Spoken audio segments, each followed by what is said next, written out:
আলহামদুলিল্লাহ রাসূল সাল্লাল্লাহু আলাইহি ওয়াসাল্লামকে সালাম দিয়ে বের হলাম। দেখুন সবাই এই গেট দিয়ে রাসূল সাল্লাল্লাহু আলাইহি ওয়াসাল্লামকে সালাম দিয়ে বের হচ্ছে। সবাই দোয়া করবেন যেন আমাদেরকে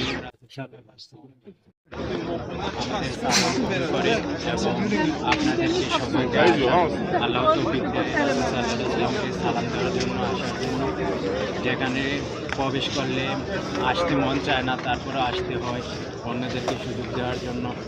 যেখানে গেলে শুধু শান্তি আর শান্তি। আপনারা সবাই আসুন, উমরা করতে আসুন, হজ করতে আসুন, আর রাসূল সাল্লাল্লাহু আলাইহি ওয়াসাল্লামের সাথে সাক্ষাৎ করে যান। এখানে এসে যেখানে 1400 বছর আগেই রাসূল সাল্লাল্লাহু আলাইহি ওয়াসাল্লাম আমাদের সাথে সাক্ষাৎ করার জন্য ফরিয়াদ করতেন, আমাদের জন্য কান্না করতেন রাসূল সাল্লাল্লাহু আলাইহি ওয়াসাল্লাম, প্রিয় নবী হযরত মুহাম্মদ সাল্লাল্লাহু আলাইহি ওয়াসাল্লাম। আপনারাও আসুন, দেখা করুন রাসূল সাল্লাল্লাহু আলাইহি ওয়াসাল্লামের মাঠে যেন রাসূল সাল্লাল্লাহু আলাইহি ওয়াসাল্লাম আমাদের জন্য সুপারিশ করে।